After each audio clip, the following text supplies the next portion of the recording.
Olá, my boy! Olá, my girl! Não, vocês não estão enganados. É a Pro de Artes mesmo, tá? Olá, meus amores! Preparado para mais uma aula de artes? Então vamos lá, vamos aprender mais uma região do nosso Brasil, hein? Fica ligado! Olá, pessoal! Hoje nós vamos aprender sobre região norte. Preparados? Então vamos lá! A região norte é formada pelos estados do Acre, Amapá, Amazonas, Pará, Rondônia, Roraima e Tocantins. Essa região é a maior entre as 5 regiões brasileiras definidas pelo IBGE, compreendendo quase a metade do território nacional. A floresta amazônica, que abrange a maior parte do território da região, tem forte influência no clima do Brasil. As temperaturas sempre elevadas e o longo período anual de chuvas favorece o desenvolvimento da vegetação densa e da grande biodiversidade. Na região norte predomina o relevo plano e baixo. Os inúmeros rios que cortam a floresta amazônica, passando pelos terrenos mais planos, apresentam desníveis suaves. Isso favorece a navegação e compensa as dificuldades de deslocamento por terra impostas pela vegetação densa. Os rios da região norte. Na região norte encontra-se a maior parte dos rios brasileiros. A chuva abundante é a principal fonte de água que abastece esses rios, mas não é a única. O rio Amazonas, por exemplo, nasce no Peru, onde é formado pelas águas das geleiras presentes na Cordilheira dos Andes. Vários rios da região norte são utilizados para transportar pessoas e mercadorias. Assim como as áreas de florestas, os rios da região norte são atrativos turísticos. Uma das principais atrações é o encontro dos rios Negro e Solimões, nas proximidades de Manaus.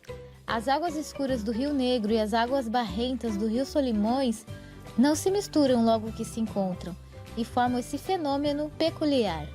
Outro atrativo da região são as ondas chamadas de pororoca, formada no rio Amazonas e retratadas na imagem. Ribeirinhos da Amazônia. As populações ribeirinhas são povos que vivem nas beiras dos rios da região amazônica.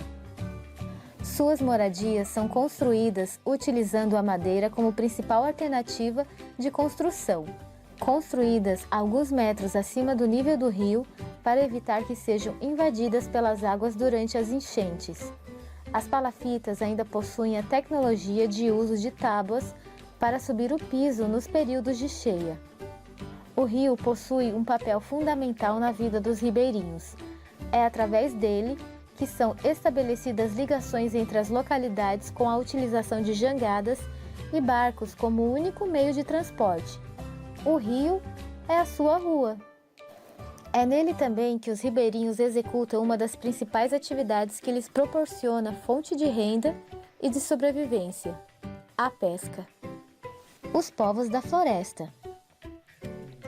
Os grupos humanos que vivem do extrativismo vegetal, como os seringueiros e os castanheiros, assim como as comunidades ribeirinhas que vivem da pesca e da agricultura, e os grupos indígenas que obtêm recursos de diferentes formas: caça, pesca, coleta e agricultura, são chamados de povos da floresta. Esses povos dependem da floresta para sobreviver e cultivar suas tradições. Seus modos de vida permitem o uso sustentável dos recursos da floresta, ou seja, não prejudicam sua conservação. Para esses grupos, a ligação com o ambiente em que vive significa mais do que uma forma de obter alimentos e moradias. Os costumes, os conhecimentos, as crenças, o modo de se vestir, os vínculos sociais e as manifestações culturais expressam a relação que estabelecem com a vegetação, o solo, os animais, as fontes de águas, etc. No entanto, o avanço da exploração destrutiva por grupos de garimpeiros, madeireiros e fazendeiros ameaça a permanência desses povos em suas terras. Há muitos casos, por exemplo, de conflitos entre indígenas e representantes desses grupos. Os povos indígenas. Os povos indígenas tiveram sua população muito reduzida desde o início da colonização europeia, mas ainda tem significativa participação e influência na região norte. Muitos povos seguem vivendo em meio à floresta amazônica e conservam sua cultura e seus costumes. Há também grande número de indígenas que vivem em cidades, integrados ao modo de vida urbano. Mesmo nas cidades, boa parte deles preserva elementos da tradição de seus ancestrais. A culinária da região norte. A mistura de arroz e feijão é conhecida como base da alimentação brasileira. No entanto, a região norte tem vários pratos típicos que são desconhecidos por boa parte da população de outras regiões do país. Entre os pratos tradicionais da região norte estão as caldeiradas, a maniçoba, o pato no tucupi, o tacacá e vários pratos com peixes. Também foram incorporadas à culinária da região muitas frutas nativas como o açaí, o bacuri, o buruti, o cupuaçu, a pupunha, o tucumã, o uxi, entre outras.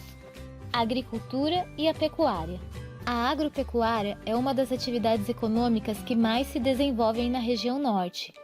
Entre os gêneros mais cultivados estão a soja, a cana-de-açúcar, o café e o algodão. Na atividade pecuária, destaca-se a criação de gado bovino em grandes propriedades para comercialização de carne.